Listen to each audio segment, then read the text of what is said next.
Hello Libra, great to have you here. My name is Shona. Today's reading is a general love forecast for November 2025.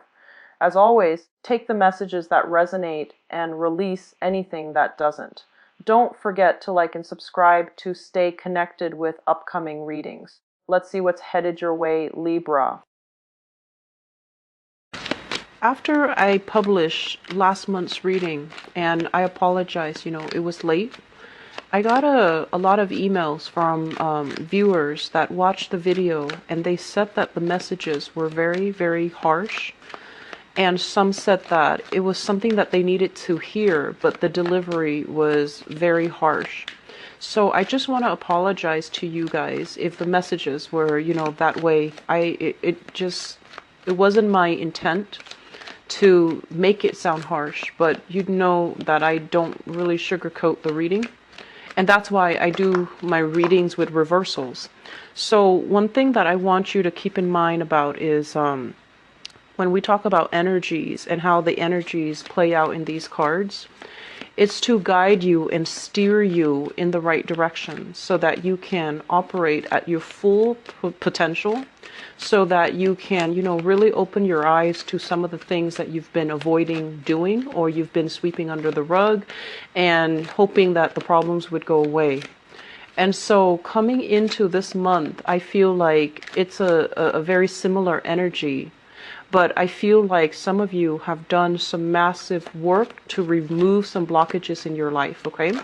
So this is a month where I feel like there will be this extra burst of energy, this momentum, this kind of like turning over a new leaf in your life, turning over a clean page, a blank page, and forcing yourself to kind of write the next chapter of your life. Where do you want to be? What do you want to do? And what necessary steps do you need to take in order to get yourself there? So I feel like you're not really in your head thinking anymore. You're formulating some type of a concrete action, laying down a blueprint for yourself to get yourself where you need to be. And I'm also feeling as well, for many of you, it's almost like this realization, and of course you're very smart, but the realization is sometimes when we need to get where we need to get our hands dirty. We need to be, elbows deep in the grit and the grime and the things that we don't want to do.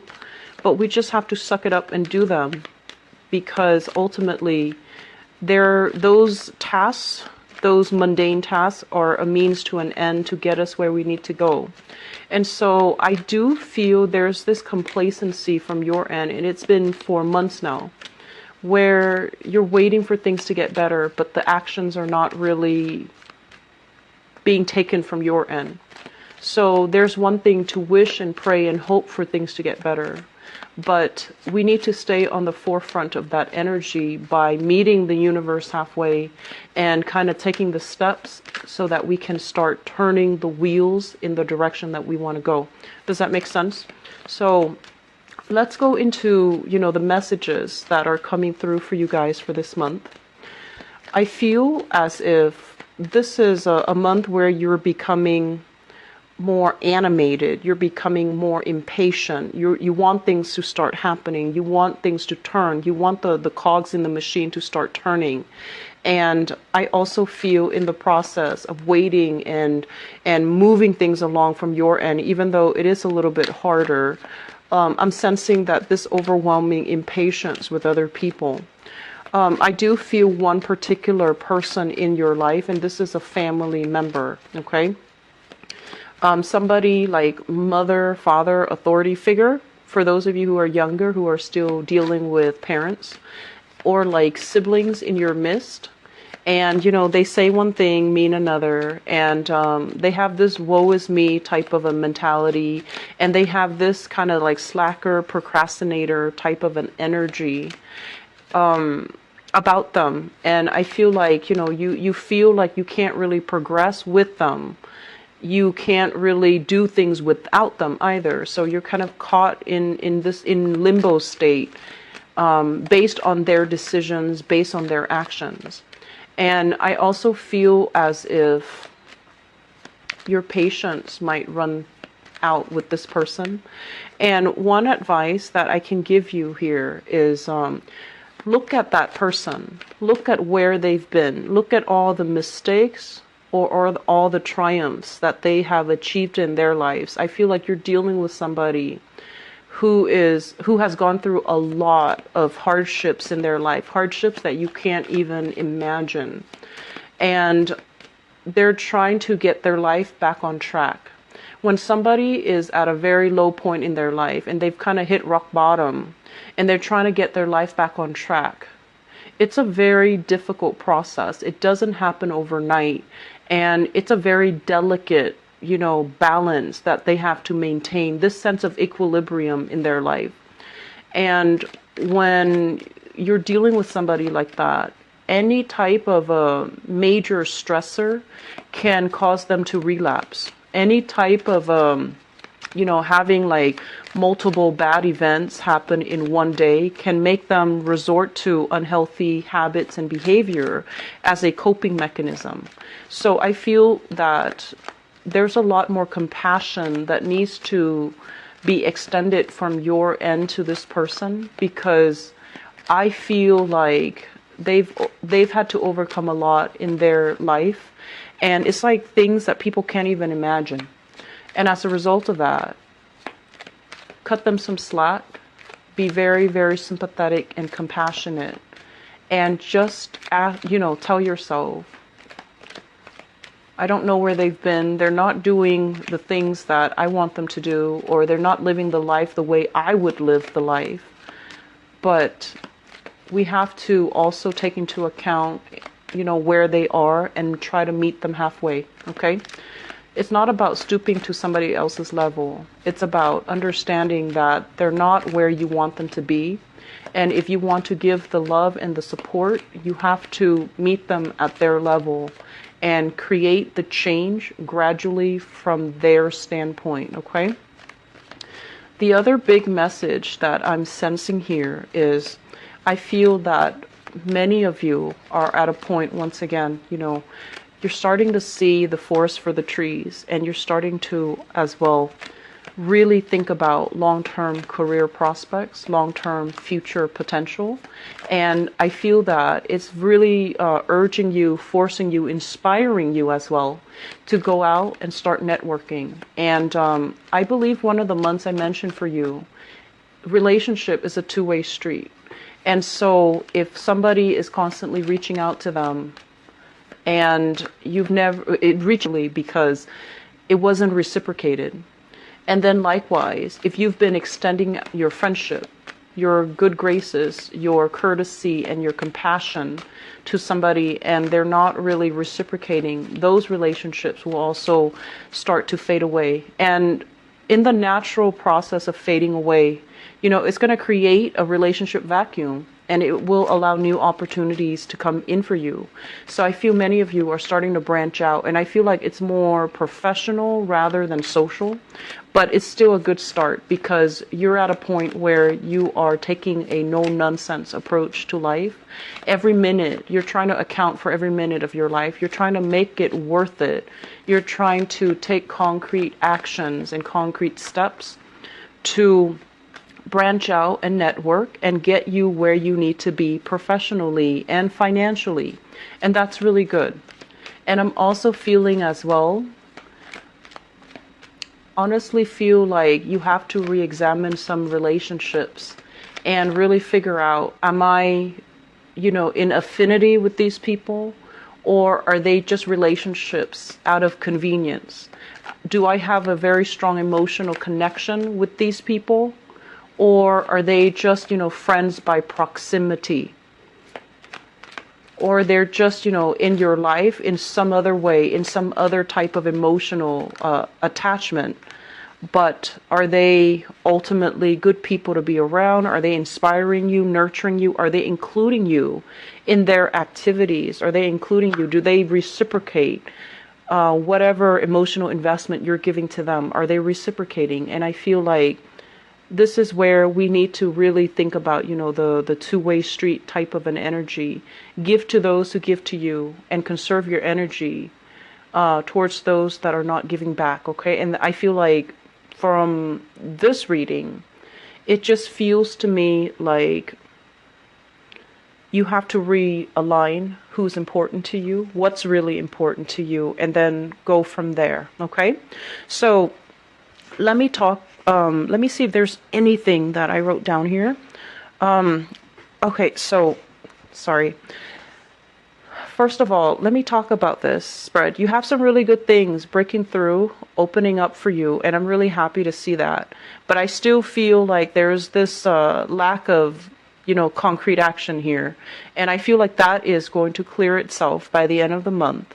And we do have a Mercury retrograde period, and it's not a great time to sign new contract, to start new things, to even for those who are single, if you're dating, it's all nice and great. It can be very fun and it can be very spontaneous and, thrilling and exciting. But I feel like during a Mercury retrograde cycle, which is stick intentions, and you're going to be very foggy and it's almost like, fumbling around in the dark. It can feel exciting and fun. And I would urge you, if you're dating, continue to date.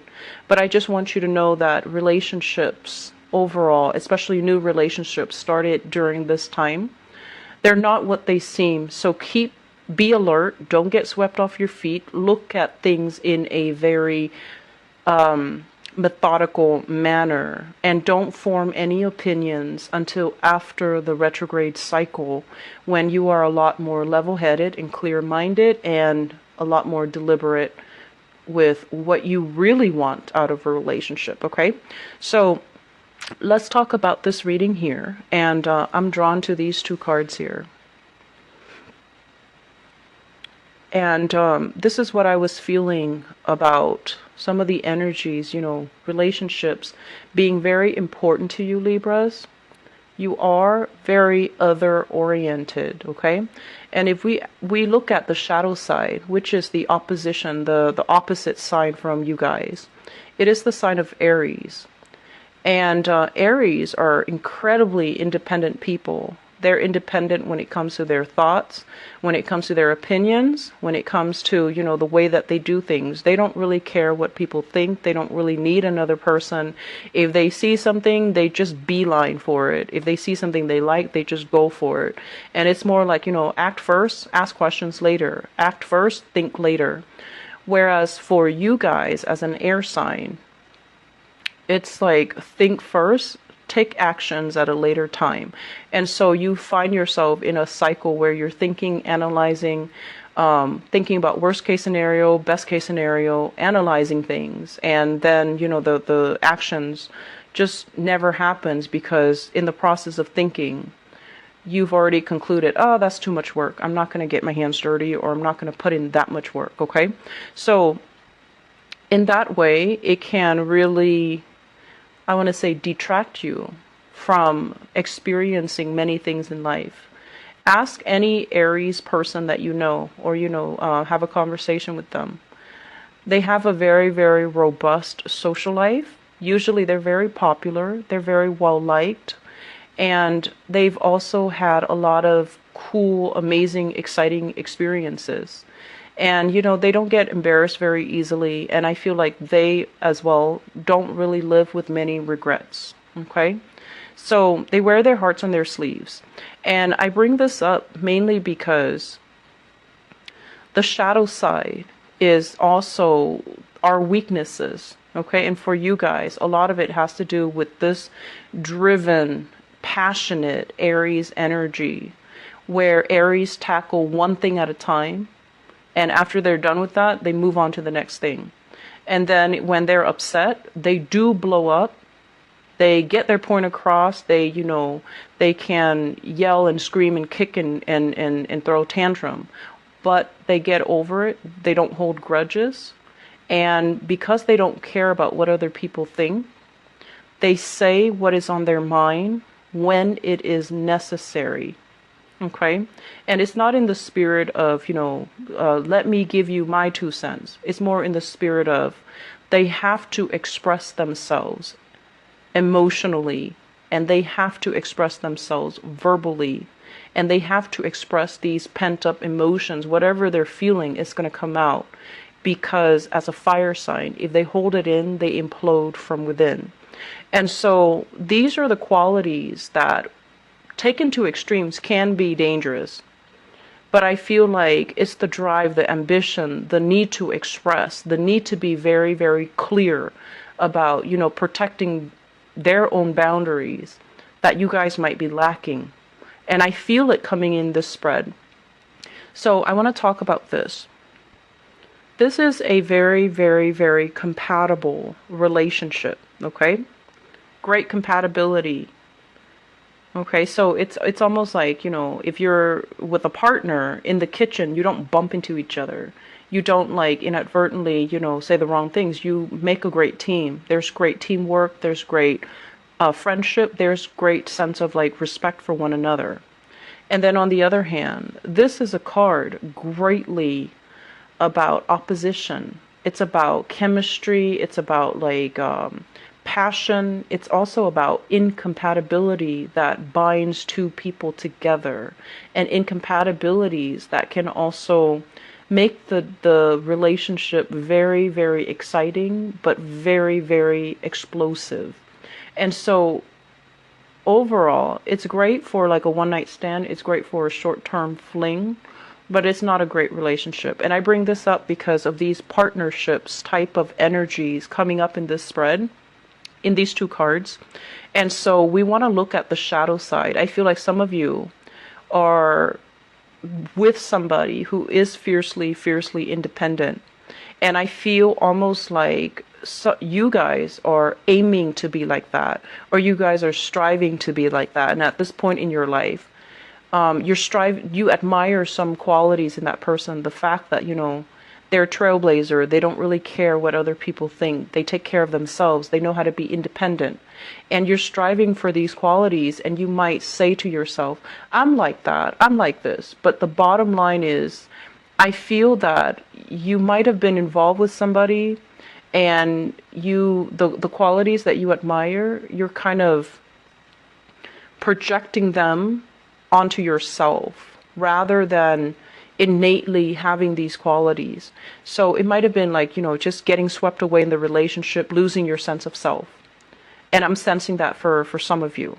And then I'm also feeling as well, wanting to break away from relationships where it's very physically gratifying, but there is zero compatibility, zero promises of, working together, building a future together, creating, a life together. So what you want versus what the relationship is really giving you, I feel like they're definitely at odds with each other. And I'm feeling if you're in a relationship in particular for this month, you're going to be really examining, what you're looking for. And I feel some of you, what you're looking for, and it's okay, what you're looking for. You might just want to fling. You might just want a short-term relationship. You don't want to get bogged down in another long-term relationship where you lose yourself, or where, it might not pan out the way that you hope. So you feel like there's safety when it's short-term, when I see there's an expiration date in sight, when I see there's an end in sight. And I'm sensing that many of you are thinking or rethinking the way that you date, the people that you go for, and you just want something fun, exciting, short-term, rather than something that can be a little bit too, too heavy, too demanding, too emotional. And there's nothing wrong with that. If you are very clear with yourself that that is what you want, then I do feel that we have opportunities coming into the picture for you to date, to socialize, to meet new people. And I especially feel here we have several options on the table. So this is not even supposed to be a love reading, but I feel like it's coming in heavily with this dichotomy between, this opposition between, that Libra, Aries axis. And some of you, I'm sensing, in the past, you want things this way. You want that happily ever after. You believe in that grand romance. And after, struggling with this grand romance, where there was a lot of work in the relationship, where there was a lot of like, it became like a very heavy relationship, and it didn't give you what you want. It didn't give you that sense of emotional closeness. It didn't give you that sense of homecoming, that sense of like coming home to the person that you love, having a solid, stable future, falling in love and having, this mutual sense of respecting your partner or having your partner respect you.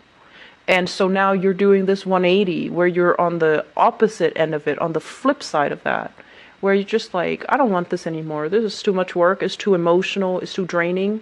And it's not really giving me what I want. So we're shifting gears 180. It's like a total turnaround.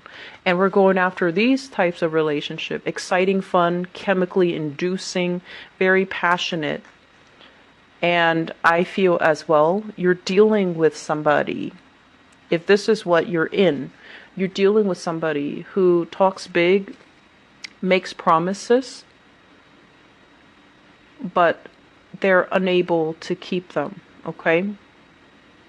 And I'm also feeling as well, this is a relationship that's really exciting, but there is a sense of you losing control of the direction of the relationship. So you might have told yourself, I'll just, have a fling, and then you end up losing yourself in it, get swept away, lose yourself in that partnership, hoping that, maybe, there's more to it. And the person that you're dealing with, I just feel like they're not prepared to give you a relationship, because what was started and what was agreed upon was, it's a love affair. That's all it is. It could have involved multiple people. They might have been caught up in another relationship, or they're at a point in their life where they want to date around. They want to have fun. They don't want a commitment. They might be in the same boat as you, where they had this and they don't want it anymore because it's such a heavy emotional experience. They just want to have fun. So I do see that, on the one hand, you might tell yourself, I want to try this out. But I feel like you don't know how to detach yourself from people and from relationships when it's not right for you, when it's proven that it's not right for you. So that's still one area where I feel like it's difficult. Learning to detach yourself from people who are not on the same page, people who don't want the same things, and learning to, not take it personally. Okay? And at the same time, being very, very clear and honest with yourself. Being very clear and honest with yourself. Where are things headed? Am I losing myself here? Do I feel in control of this situation? Can I leave anytime I want? Or am I emotionally tangled? Or am I so lost in the relationship that I'm losing my sense of identity? And so if we're around people that are not vibrationally on the same page as us, we can get swept away in it. And we can also lose our sense of selves. And in the worst case scenario, their values might not align with you. And so you might take on their values. You might take on the things that they like. You might take on their interests. And when they leave the picture, you're going to find yourself kind of like with an identity crisis. Who am I? Who have I been this whole time? How do I get back to myself? How do I regain my sense of personal identity? So there's like an identity loss is what I'm sensing.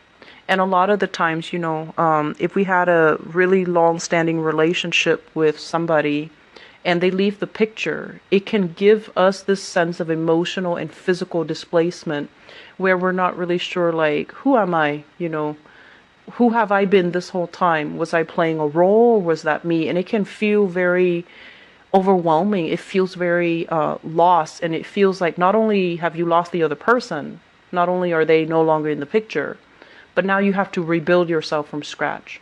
So the trick is not to get swept up in the first place, to look at things through, a filtered lens where you're seeing the reality of it and you don't really lose yourself, okay?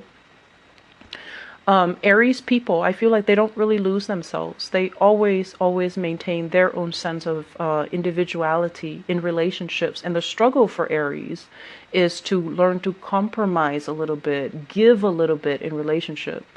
And then from your end, it's more about learning to maintain your own sense of identity your own sense of financial stability, your own sense of where you stand, what you believe, what you will not compromise on, what your values are, and being mentally, emotionally, and financially independent. So I feel like those are the challenges that you've been dealing with for quite some time. This is the month where one of those challenges is going to fade away.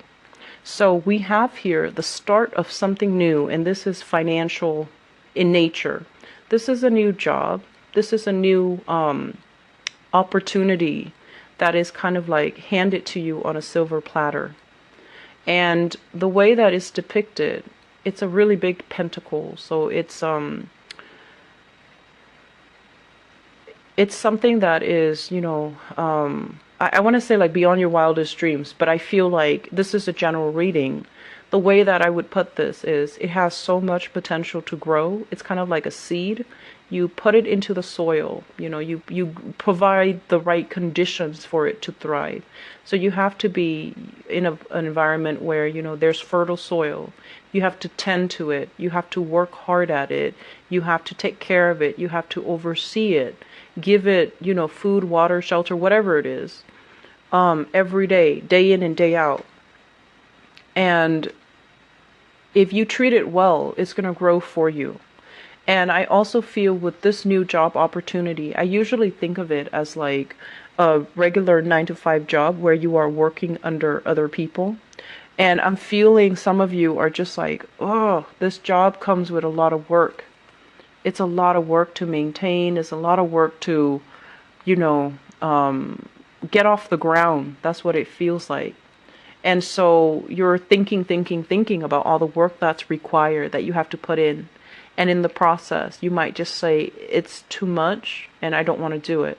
But I feel many of you are going to take up this challenge. Many of you are at a point in your life where you want change. You want to be financially independent. You want to be able to take care of yourself. And you don't want to have to, ask and beg and, anybody for financial favors. So I feel like you're going to be taking up these responsibilities. You're going to get things off the ground. You're going to start to build things. And I also feel like, this is like cordoning off this piece so that no one else gets to it. So I feel like, you're on the right track and you're doing the work to create the preconditions so it can thrive. But I do feel some of you are tempted to be like, oh, this is too much work. I'm not at a point where I'm ready, so I'll go back to it later. And then, you get distracted with other things that are a little bit more, like emotionally enjoyable. And so you might shy away from this hard work. The hard work is required, okay? So I feel that message here that you need to hear is it's the month for you to get your hands dirty. You need to be elbows deep in grease, in grit and grime in order to get this off the ground. And you need to do it because the alternative is financial insecurity, not making enough money, feeling this sense of lack and feeling this sense of like, we could have done more with our lives. So it's not really a month for premature celebration. We need to put in the work in order to end up here where we are proud of our work, where we can celebrate, where we can,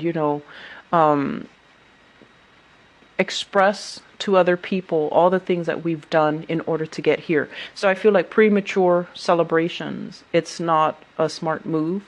Put in the work that is necessary to build this new future for yourself. In the process, I feel like, there's going to be a lot of detailed, oriented things that you need to get done. This is a card overall about chemistry, alchemy. And it usually indicates to me like having to do things in a very definitive manner. There's like bookkeeping, tedious stuff, equations, like bookkeeping, equations, accounting, inventory, stocks, making sure that everything is accounted for. And then I feel as well, measurements, doing things so that everything is exact, calibrated, Everything is, I want to say like predictable, standardized. So you have a lot of tedious work that is cut out for you. And I also feel that you're going to do this and you're going to be quite happy. Okay. So we have, so I feel like something like that might trickle into the picture or into the equation, into the month for you guys. And the job interviews, if it's a job interview, I just want you to be aware of this, okay? This is a card about, you know, not hyping, not inflating our skills. And especially if you feel like the job is a little bit out of reach, I feel that it's really pertinent for you to be very honest. I might not have the skills, but here are some of the things that I did in the past. So you need to be honest. So don't overinflate, don't oversell yourself, because they might ask for a demonstration and then these things will be found out. During Mercury in retrograde periods, whenever there's a lie, it's going to come, it's going to unravel. So I want you to be very, very careful about that, especially if you are like, if you really want a job and there are some criterias that you haven't met yet, and you feel like, oh, maybe I can just, you know, tell a fib and just get away with it. It's just going to be a small lie or a white lie here and there. I don't feel that it's going to be in your favor to do that. Okay, so be very careful. And I'm also feeling as well, it's going to take some dedication. It's going to take some time, and you're going to be at the end of the month feeling very elated because new opportunities are going to be available for you. Okay, so I feel it's a really, really good month. For many of you who are looking to get yourself back on your feet financially, it's going to happen for you. For others of you, there are major decisions here that you really need to make about your relationships. Are you able to let it go despite the years that you spent together? Despite this, you know, sense of safety in the relationship?